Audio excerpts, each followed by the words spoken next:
શિનોર તાલુકા પંચાયતના 8 સભ્યો દ્વારા પ્રમુખ ઉપર અવિશ્વાસની દરખાસ્ત અરજી સ્વરૂપે કરી હતી અને આજ રોજ પંચાયત ધારાની જોગવાઈ મુજબ નિયત નમૂના ફરી અવિશ્વાસની દરખાસ્ત રજૂ કરતા તાલુકા વિકાસ અધિકારી દ્વારા આગળની કાર્યવાહી કરાશે।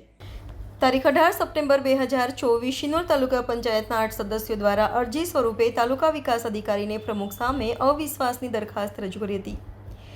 ટીડીઓ દ્વારા જે તે સમયે અરજી સ્વીકારી હતી, પરંતુ નિયમ નમૂનામાં 4 નકલમાં આપ્યા જણાવ્યું નહોતું અને ત્યારબાદ લેખિતમાં ટીડીઓ શિનોર દ્વારા તે જ તારીખે જણાવ્યું કે પંચાયત ધારાની જોગવાઈ મુજબ અરજી ના હોય આ બાબતે હાલ કોઈ કાર્યવાહી કરવાની રહેતી નથી, જેથી તાલુકા પંચાયતના મક્કમ 8 સભ્યો દ્વારા આજે તારીખ 19 સપ્ટેમ્બર 2024 પંચાયત ધારાની જોગવાઈ મુજબ નિયત નમૂનામાં 4 નકલમાં પ્રમુખ રાય અર્ચનાબેન વસંતકુમાર સામે અવિશ્વાસની દરખાસ્ત રજૂ કરતા તાલુકા વિકાસ અધિકારી દ્વારા હવે અવિશ્વાસ પ્રસ્તાવ સામે કાયદેસરની કાર્યવાહી કરવામાં આવશે।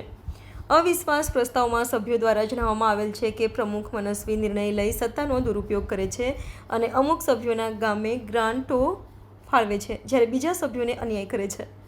તાલુકા પંચાયતમાં કુલ 16 બેઠકો છે, જેમાંથી એક ખાલી પડેલ છે અને 15 સદસ્યો છે, તેમાંથી 8 સભ્યોએ અવિશ્વાસ પ્રસ્તાવ રજૂ કરેલ છે। 5 સદસ્યો ભાજપનો ખેસ પહેરેલા છે, જ્યારે 3 સભ્યો કોંગ્રેસના છે। રિપોર્ટર કુણાલ દરજી, YNN ન્યૂઝ, શિનોર।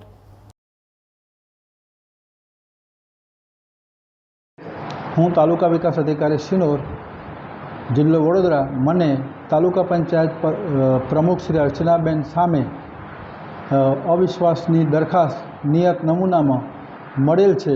ગઈકાલે તેઓએ રજૂ કરેલ દરખાસ્ત નિયત નમૂનામાં ન હોય તેઓની અરજી દફતરે કરવા અત્રે જણાવેલ હતું અને આ અંગે હવેથી નિયમ અનુસાર કાર્યવાહી હાથ ધરવામાં આવશે।